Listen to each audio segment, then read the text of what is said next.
Radio New Town presents রবিবারের বৈঠক। আজকে শুনবেন মানিক বন্দ্যোপাধ্যায়ের লেখা অসহযোগী।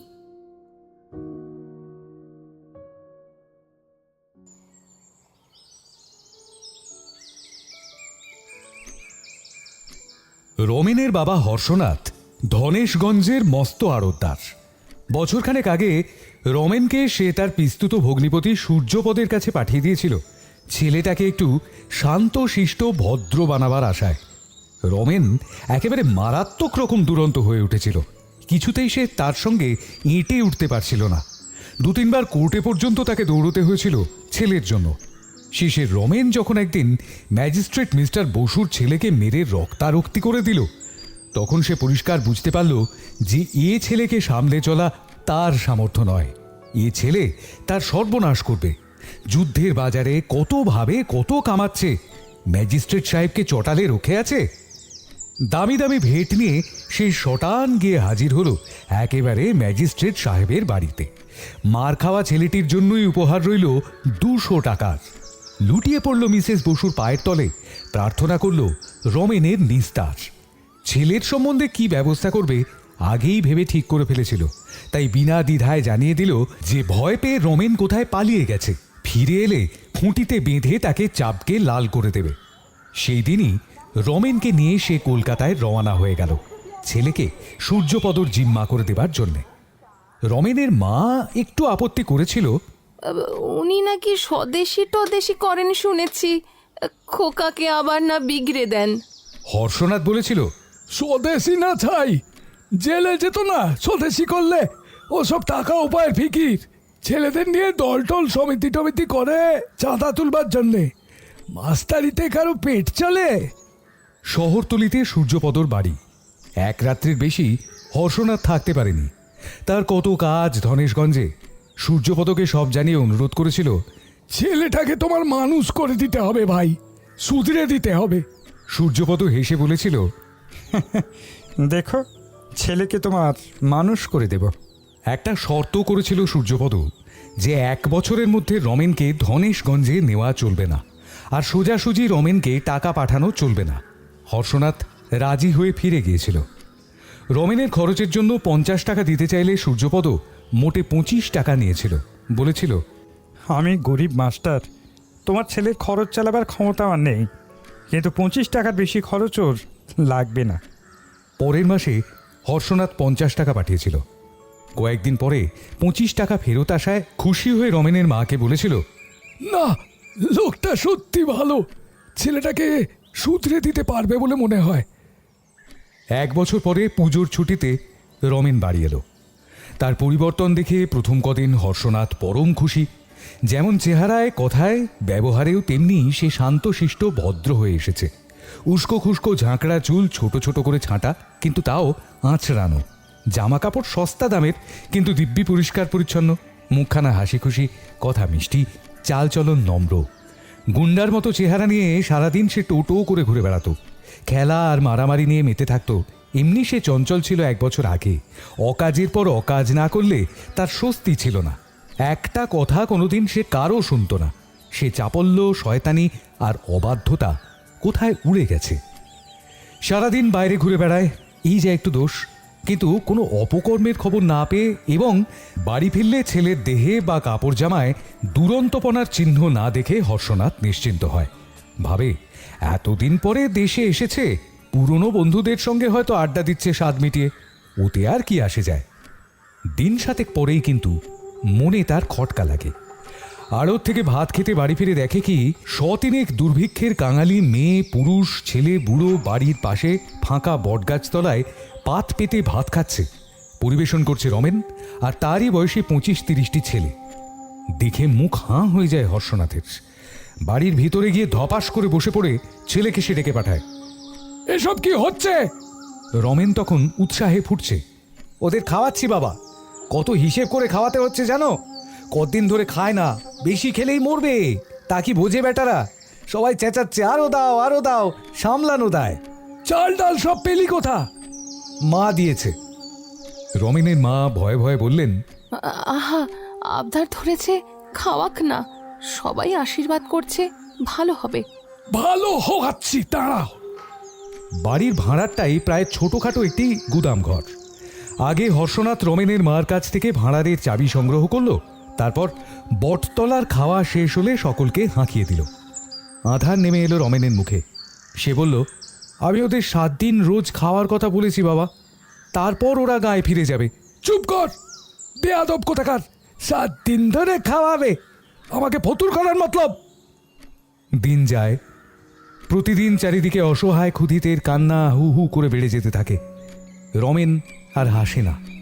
খেতে বসে ভাত ছড়িয়ে উঠে যায়, দুধ পড়ে থাকে দুধের বাটিতে, সন্দেশ পিঁপড়েই খায়।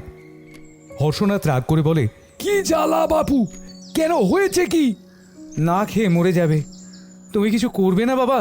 দিলাম যে 20 মণ চাল রিলিফে। 20 মণ? তোমার আড়তে হাজার হাজার মণ চাল রয়েছে, সবাই ছি ছি করছে বাবা, সবাই আমায় ঘেন্না করছে তোমার ছেলে বলে। চুপ কর, বেয়াদব কোথাকার। 2 দিন রমেনকে খুঁজে পাওয়া যায় না। রমেনের মা কেঁদে কেটে অস্থির হয়। আমার ছেলেটা কোথায় গেল গো? ওকে খুঁজে এনে দাও না, ওকে খুঁজে নিয়ে এসো না, আমার ছেলেটা। আমার ছেলেটা কোথায় গেল গো? মনে মনে যথেষ্ট শঙ্কিত হলেও হর্ষনাথ বাইরে মুখ গম্ভীর করে থাকে। রাগে ভয়ে দুশ্চিন্তায় তার মেজাজটা যায় বিগড়ে। ভাবে রমেন ফিরলে মেরে তাকে আস্ত রাখবে না। 2 দিন পরে রমেন ফিরলে তার চোখের চাউনি দেখে দুটো ধমক দিতেও কিন্তু তার সাহস হয় না। কেমন এক খাপ ছাড়া অদ্ভুত দৃষ্টিতে রমেন আজকাল তার দিকে তাকাতে আরম্ভ করেছিল। দেখে তার কেমন ভয় ভয় করে। কোথায় গিয়েছিলি না বলে? অনাথবাবুর সঙ্গে সাতগাঁয়ে। অনাথবাবুর সঙ্গে? তার পরম শত্রু অনাথবাবু, এই সেদিন যার জন্য প্রায় 1000 মণ চাল গুদামে তোলার বদলে বাঁধা দামে বিক্রি করে দিতে হয়েছে তাকে। রমেন আবেদন আর আবদারের সুরে বলে, কি অবস্থা হয়েছে তুমি ভাবতে পারবে না বাবা।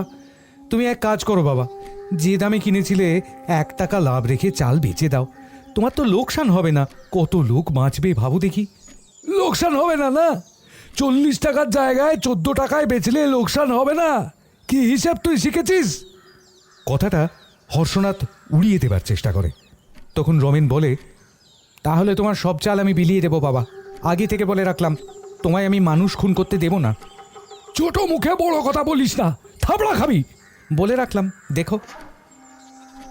ছেলে মানুষের হালকা কথা কে তা মনে রাখে।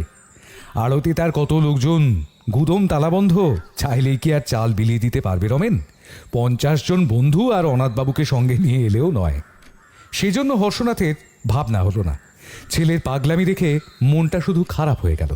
কি কুক্ষণেই ছেলেকে মানুষ হতে পাঠিয়েছিল সূর্যপদর কাছে। এর চেয়ে ছেলেটা শয়তান গুন্ডা থাকাও ভালো ছিল, বয়স বাড়লে আপনিই শুধরে যেত।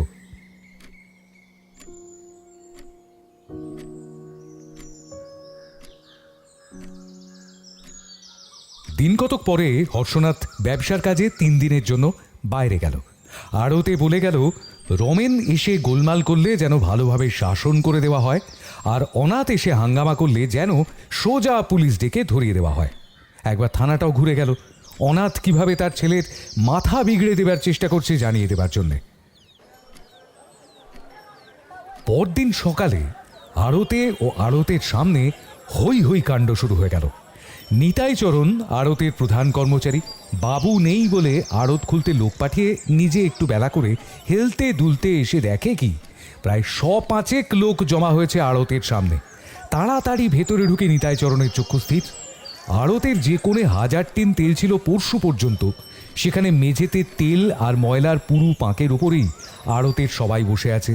তফাতে হর্ষনাথের 2 নলা বন্দুক হাতে দাঁড়িয়ে রমেনের সমবয়সী ছেলেতে আড়ত বোঝাই, আসুন নেতাই কাকা, গুদামের চাবিটা দিন তো। চাবি কোথায় পাবো? চাবি তোমার বাবার কাছে। তাহলে ওখানে গিয়ে বসুন, দরজা ভাঙতে হবে। রমেনের এক বন্ধু তার হাত ধরে নিয়ে গিয়ে তিল গাদায় ধপ করে বসিয়ে দেয়। রমেন বলে, এই বন্দুক নিয়ে একজনের ঠ্যাং খোঁড়া করে দিয়েছিলাম, মনে আছে তো?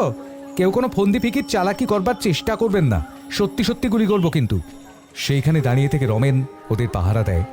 সকাল থেকে সন্ধ্যা পর্যন্ত 150 ছেলে গুদাম থেকে চাল বার করে বিতরণ করে। কাছে ও দূরের অনেকগুলি গাঁ থেকে হাজার হাজার লোক আসে চালের জন্য। রমেন গায়ে গায়ে ঢেড়া পিটিয়ে দিয়েছিল। পুলিশ 2-4 জন আসে, কিন্তু ঢুকবার চেষ্টা করে না, বরং ভিড় আর হাঙ্গামা নিয়ন্ত্রণে কিছু কিছু সাহায্যই করে। ভোরে রমেন নিজে গিয়ে থানায় খবর দিয়ে এসেছিল তার বাবা আজ চাল বিতরণ করবেন। এই মর্মে বড় বড় কয়েকটা ইস্তাহারও আড়তের বাইরে টাঙিয়ে রেখেছিল। সন্ধ্যার সময় চাল শেষ হলো। খবর পেয়ে পরদিনই হর্ষনাথ ফিরে এলো। ছেলেকে সামনে রেখে গুম খেয়ে রইল। তার কান্না পাচ্ছিল।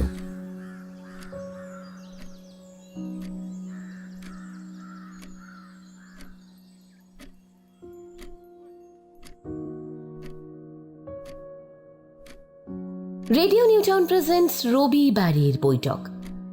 আজকের বৈঠকে শুনলেন মানিক বন্দ্যোপাধ্যায়ের লেখা অসহযোগী।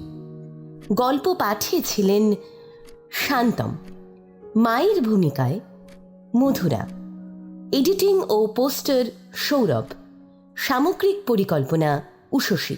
আমাদের আজকের গল্পটি ভালো লেগে থাকলে আমাদের ইউটিউব চ্যানেলটিকে লাইক, শেয়ার এবং সাবস্ক্রাইব করতে ভুলবেন না।